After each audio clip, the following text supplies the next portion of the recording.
Chers amis, chers abonnés, vidéo spectateurs, bonjour et bienvenue dans mon univers. La présentation d'aujourd'hui va ouvrir une longue série de vidéos consacrées au mystère de l'Amduat, que beaucoup comprennent comme le monde de l'au-delà. Et dès qu'il est question de mystère, toutes les pensées se cristallisent autour de ce qui est inaccessible à la raison humaine, de ce qui est de l'ordre du surnaturel, de ce qui est obscur, caché, inconnu ou incompréhensible au commun des mortels, ou de ce qui n'est accessible qu'à une petite élite d'initiés. Assurément, le livre de l'Amduat fait partie de ce canon des mystères qui, bien que largement commenté par les grands penseurs de ce monde, eh bien, ce livre garde tout entier son secret, me semble-t-il, et continue d'être une grande source d'inspiration à beaucoup d'associations ésotériques, religieuses et que sais-je encore. Alors, sans plus tarder, nous allons passer directement à la présentation. Alors, en guise d'introduction, nous allons aborder le contexte chronologico-académique. Mais avant, comme nous sommes en train de manipuler des dates, nous allons prendre quand même la précaution d'usage. Nous reposons donc notre chronologie sur les données de base publiées par l'égyptologie moderne. Alors, on ne peut pas revendiquer une certaine antériorité historique d'une chose sans pouvoir pour autant remettre cette chose-là dans son contexte chronologico-historique. En effet, Kemet, pour ceux qui aiment le monde, le nom conventionnel, l'Égypte ancienne, a connu dans son histoire plusieurs périodes. Les fouilles archéologiques ne cessent de repousser l'époque prédynastique qui précède la période chinnite. Et cette période commence avec la première dynastie, et nous sommes aux environs de moins 3150 avant l'ère des poissons. Cette période va être suivie de la période appelée Ancien Empire. Et c'est aux environs de moins 2400 que les égyptologues placent la création des textes appelés les textes des pyramides. Et l'Ancien Empire sera perturbé aux environs de moins 2170 par ce qu'on va appeler la première période intermédiaire. Et c'est pendant cette première période intermédiaire que nous voyons l'apparition, selon les égyptologues, des textes des sarcophages, vers moins 2100. Alors, l'histoire va reprendre son cours avec le Moyen Empire qui sera malheureusement perturbé par une seconde période intermédiaire avec l'invasion des Hyksos, ou plus précisément de ce que les Kemtiou appellent les Hekahassut, en langue donc kémite. Donc il s'agit d'un peuple pluriethnique qui va arrêter le règne de la dynastie, de la 14e dynastie, et donc va gouverner l'Égypte pendant plus de 100 ans sous les dynasties 15 et 16. Cependant, il est à remarquer que les Hyksos n'avaient pas en fait la main mise sur la basse, du moins, n'avaient la main mise que sur la basse et la moyenne Égypte. Et c'est pour cette raison d'ailleurs que ceux qui vont les chasser de la terre bien-aimée, Tamérie, viendront du sud. Et nous sommes au Nouvel Empire. Parallèlement à la reprise des textes des sarcophages par le clergé, en livre appelé le livre des morts, et nous sommes aux environs de moins 1500, c'est le livre de mort qui est une fausse appellation d'ailleurs, puisque le véritable titre c'est Per-Emheru, c'est-à-dire la sortie au jour, à la lumière du jour. Et donc, parallèlement à cette reprise des textes des sarcophages en textes de Per-Emheru, nous avons aussi l'apparition d'une aussi nouvelle interprétation, d'une nouvelle pédagogie qui va être appelée le livre de l'Amduat. C'est au moins 1500 ans avant l'ère chrétienne. Nous voyons ici la création de Rome, qui est aux environs de moins 753, où on voit les Romains entrer dans l'histoire mondiale, et on peut voir la différence, et on est au moins à 800 ans d'écart. Les Romains vont envahir l'Égypte vers moins 30. Et avant les Romains, c'était Alexandre de Macédoine avec ses généraux, les Ptolémées, qui vont envahir l'Égypte vers moins 332, et nous assistons, après la basse époque, à l'époque des règnes ptolémaïques. Donc là aussi, nous voyons qu'il y a plus de 1200 ans d'écart. Donc on ne peut pas parler d'influence du livre de l'Amduat par les Grecs ou les Romains. Ça n'a rien à voir. Alors, donc, si on dit que l'histoire de l'Occident est basée sur les Grecs et les Romains, donc on ne peut pas revendiquer que le livre de l'Amduat ait quelque chose à voir avec les Grecs et les Romains, puisque l'écart entre l'apparition de ces deux événements est au moins 800 ans. Donc là, personne ne peut dire que ce qui est dans le livre de l'Amduat, c'est une copie ou c'est quelque chose qui a été pensé par les penseurs de l'Occident. Donc c'est un produit purement africain. Alors, d'ailleurs, nous voyons que le sud, qui est de ce côté-là, donc nous voyons ici Thèbes antique, qui est très loin de la mer Méditerranéenne, et donc ça n'a rien à voir avec les influences du Nord. Donc nous sommes en pleine Afrique, et d'ailleurs, juste pour s'amuser, on va créer un nouveau concept, puisque la nécropole se trouvait toujours à l'ouest du Nil. Donc on va parler de l'Occident par ici, on va parler ici du Moyen-Occident, et ici on va parler du Moyen-Orient, et là on va parler de l'Orient. Comme ça, on pourra dire que ici on est en Afrique, en Moyen-Occident ou à l'Occident. Donc ça n'a rien à voir avec le Moyen-Orient. Donc nous sommes en pleine Afrique. Et donc ce qui se passe ici, c'est de la philosophie africaine. Alors, de grands universitaires se sont déjà pensés sur la question.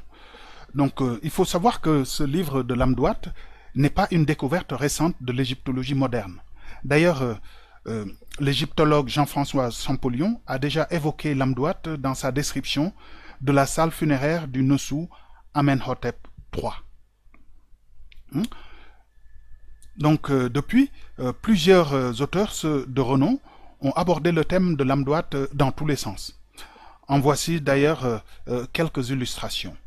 Donc nous avons The Ancient Egyptian Book of Afterlife, The Egyptian Amduat, Writings from the Ancient World, donc The Ancient Egyptian Netherworld Books, Knowledge for Afterlife, The Sun God's Journey Through the Netherworld, The Ancient Amduat, le livre de l'Amduat du papyrus T71 de Leyde, The Egyptian Heaven and Hell. Donc vous voyez, la littérature est très riche. Alors, avons-nous tout dit sur le livre de l'Amduat? Donc c'est ce que nous allons découvrir ensemble durant les vidéos qui vont venir, et aussi quand nous allons publier le livre, pour que vous puissiez avoir toutes les informations que j'ai pu réunir dans cet ouvrage. Donc il faut savoir que les scènes de l'Amduat ont été très populaires dans le monde antique. Donc on voit plusieurs fragments dans des papyrus. Hein. Nous avons aussi des cercueils qui sont décorés avec les scènes de l'Amduat et aussi les sarcophages. Nous avons aussi les murs des chambres funéraires qui sont aussi décorés avec les scènes de l'Amduat. Et là, par exemple, nous avons le mur de la chambre funéraire de Toutmoses III, hein, qui se trouve dans la vallée des rois, qui est aussi au sud, au fin fond sud de l'Égypte antique. Hein, donc, et ce tombeau est identifié KV34. Hein. Nous voyons ici le sarcophage du Nesu Djehoutmès III. Hein. Et d'ailleurs, ce sont les images qui ont été utilisées pour décorer cette chambre funéraire, hein, qui sont la base du livre que je vais publier. Donc là, c'est juste une maquette du livre. Donc c'est la chambre, les images et les textes qui se trouvent dans cette chambre funéraire sont les images les plus complètes de ce qui a été jusqu'à présent trouvé concernant les mystères de l'Amduat.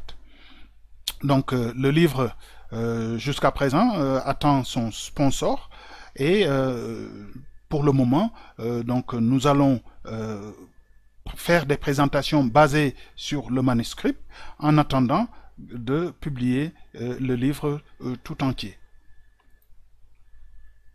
Alors, en parlant du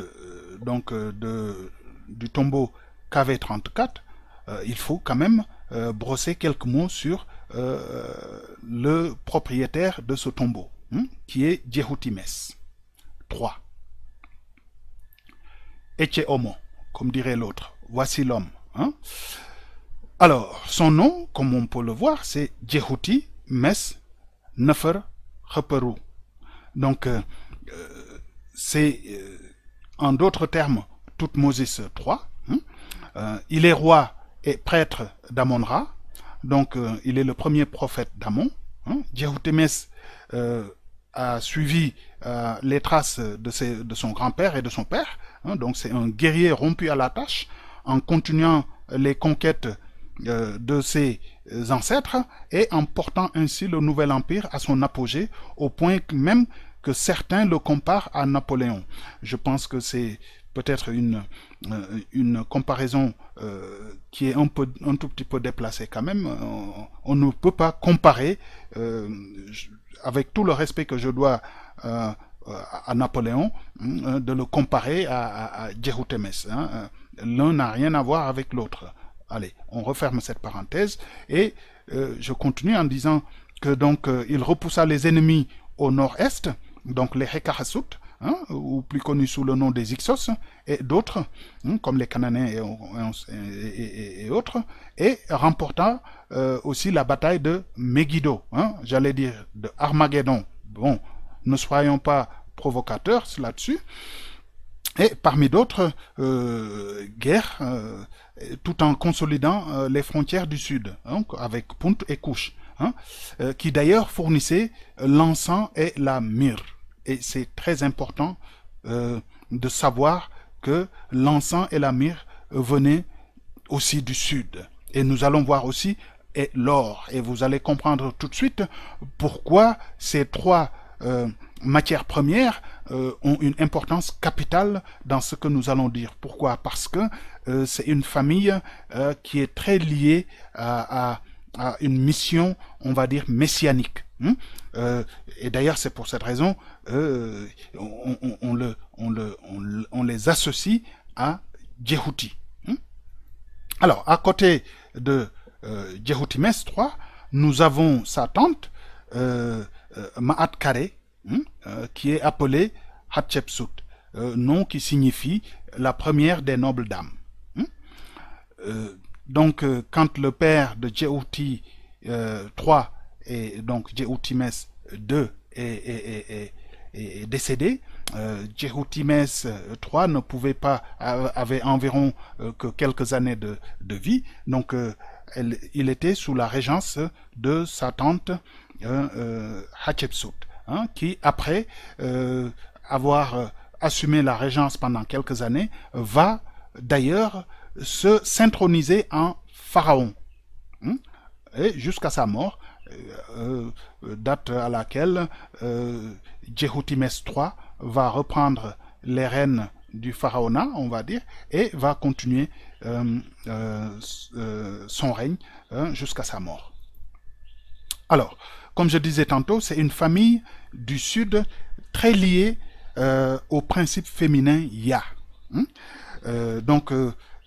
La mère de Hatshepsut, par exemple, s'appelait Yahmès, donc qui est née de Ya. Même le nom de Djéhoutimès, ça veut dire qu'il est né de Djéhouti, et Djéhouti est lié à la lune. Une des femmes aussi de Djéhouti s'appelle Sat-Ya, c'est-à-dire la fille de Ya. Donc nous voyons que ses ancêtres aussi, Djéhoutimès Ier, Djéhoutimès II, ainsi de suite. Donc nous voyons que c'est une famille très très liée au principe féminin. Alors, quand on dit Messiah ou Yahmès, donc vous voyez où je veux en venir. Et surtout quand je vous parlais de l'encens, de la myrrhe, de l'or. Et nous allons voir aussi, en plus de cela, il est roi, il est prophète, et il a chassé, il a libéré son peuple, et nous voyons des indices de ce qui caractérise une mission messianique, hein, donc un messie qui vient pour libérer son peuple. Alors, on continue, une petite anecdote, mais qui a une importance capitale. Et là, nous sommes en pure science, on ne parle pas de religion. Alors, Thoutmôsis Ier, qui est aussi un Sara, et il faut savoir que le terme Sara veut dire fils de Ra, fils de Ra. Mais il faut savoir que Ra, c'est une des positions quadripolaires du Soleil. Donc, la position au zénith. Donc, quand on est Sara, on est fils du plus haut, puisque c'est la position du soleil au zénith. Donc, un Sara est le fils du plus haut.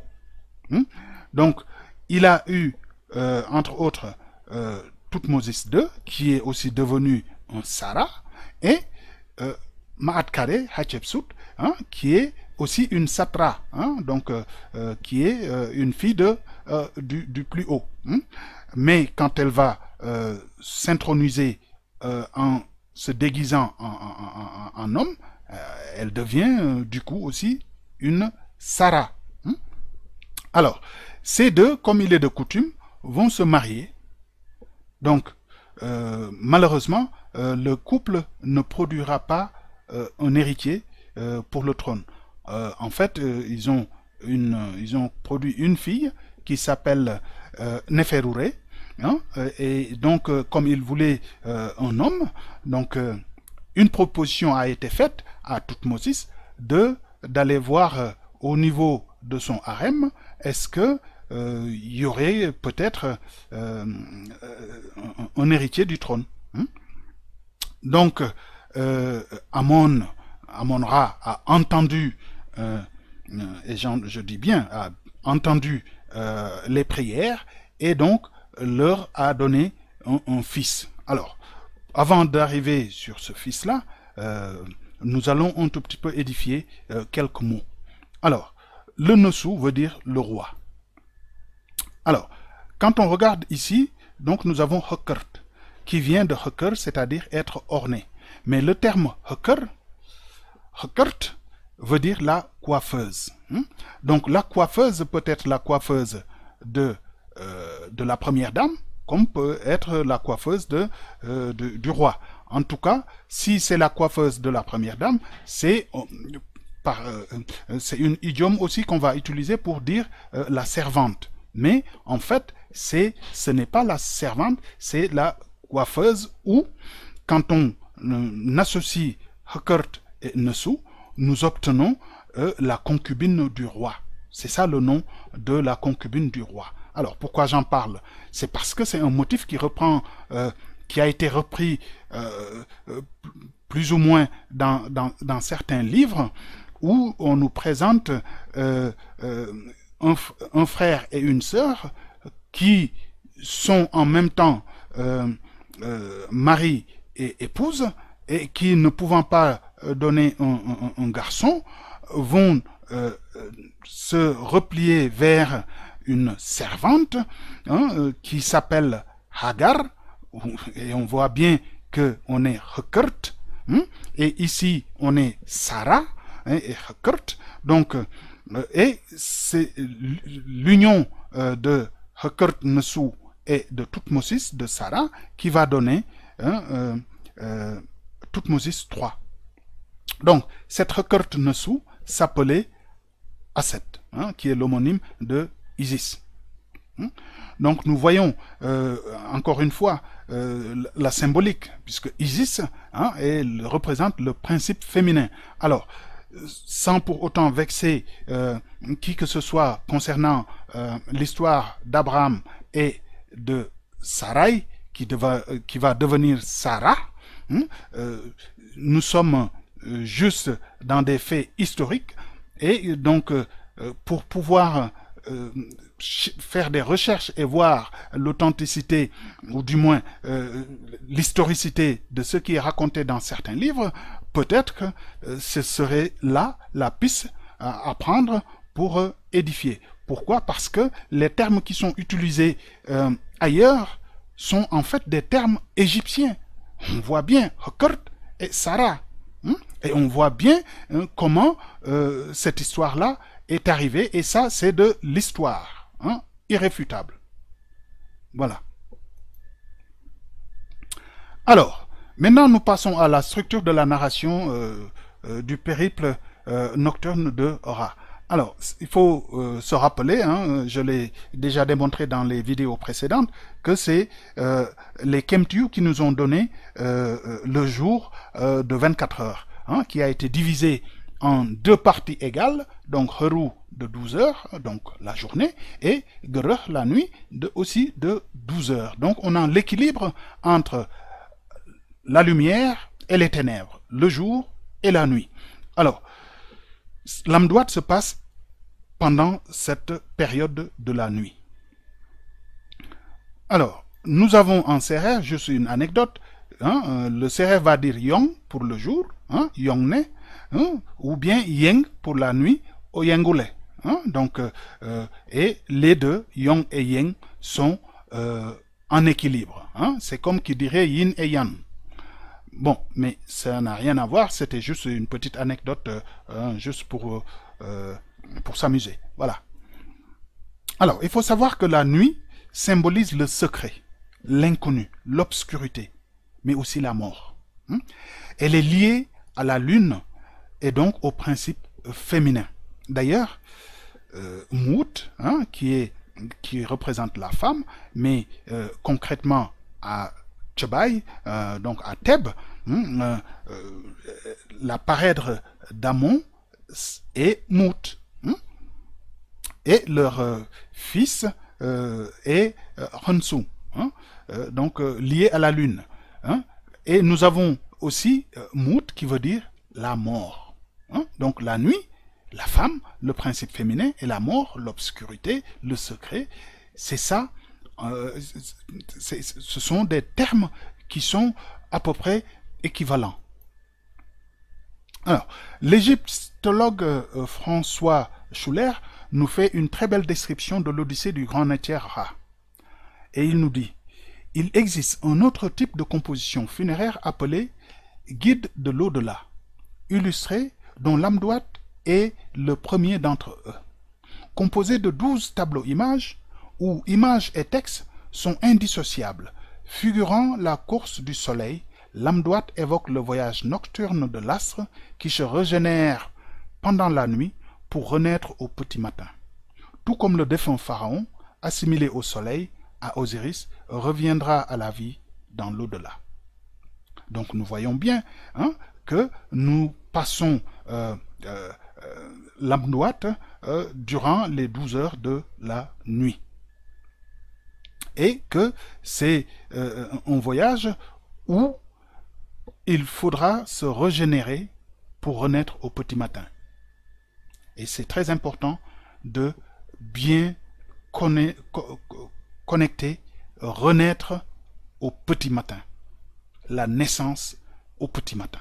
C'est très important. Alors, d'une autre manière, on voit donc que l'Amduat commence au crépuscule et va finir donc à l'aube, avec un passage très caractéristique qui est l'heure de minuit, le juste milieu entre le crépuscule et l'aube. Et c'est très important, le juste milieu. Pourquoi? C'est en ce moment-là que Ra va rencontrer Wasr. Et on aura Ra qui repose en Wasr et Wasr qui repose en Ra. Nous allons y revenir d'une manière très très détaillée, puisque là, ça renferme les secrets. C'est fantastique. Allez, on va y revenir une prochaine fois. Alors, une autre chose que je voulais aussi mentionner, c'est que les Wolofs, par exemple, pour dire la mort, ils vont dire Dé. Et la résurrection, Deki. Mais le petit déjeuner, ils vont dire Ndeki. Donc on voit entre résurrection et petit déjeuner la liaison, Ndeki et Deki.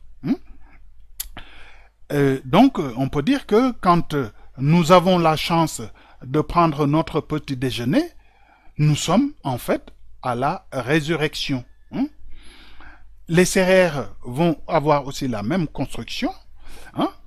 Donc la mort c'est Khon ou Nyak. D'ailleurs, ce Nyak-là, c'est-à-dire perdre, les Wolofs vont dire Néou.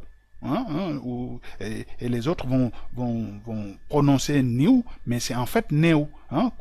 Quelqu'un qui s'est retiré, donc s'est retranché, Wanyeku, Néou. Donc la résurrection c'est Nyak-Tor ou Khon-Tor. Et le petit déjeuner est Nyak-Tor. Donc on voit exactement la même construction.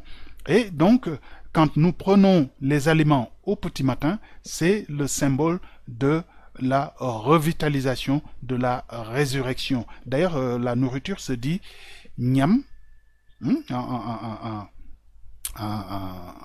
Wolof, Nyamel en sérère. Le verbe c'est Nyam en sérère. Et nous voyons que, par exemple, les égyptologues, du moins les Kemtiu, vont utiliser le terme Ka pour désigner aussi la nourriture. Donc, le Ka, c'est l'énergie vitale. Sans elle, pas de résurrection.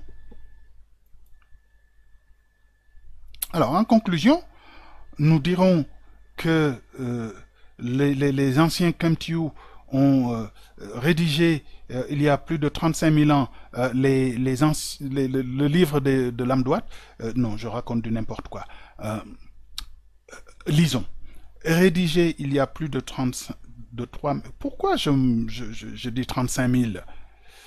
Peut-être que ce sont les ancêtres qui veulent que je dise que la tradition est âgée de plus de 3500 ans.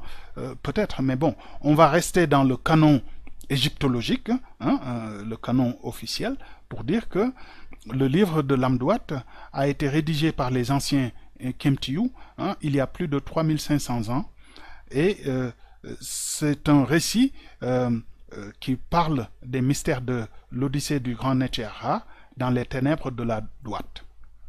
Alors, toutes sortes d'interprétations ont été proposées, donc des interprétations égyptologiques, psychologiques, littéraires, religieuses, fiction, que j'appellerais fantasmogonique du monde antique, et d'autres même vont dire que c'est juste un art décoratif des tombeaux, etc. Donc, que raconte vraiment le livre de l'Amduat et quels sont les secrets que cache réellement ce livre? Alors, si vous voulez connaître les véritables secrets cachés derrière les allégories de l'Amduat, alors suivez entre autres mes vidéos et guettez la sortie de mes livres. N'oubliez pas de vous abonner, d'aimer la vidéo et de la partager au grand maxi sur YouTube, sur les réseaux sociaux. Et je vous remercie pour votre attention soutenue et pour votre soutien, hein, qui compte beaucoup pour moi. Et je vous donne rendez-vous à la prochaine fois pour parler de la partie 2.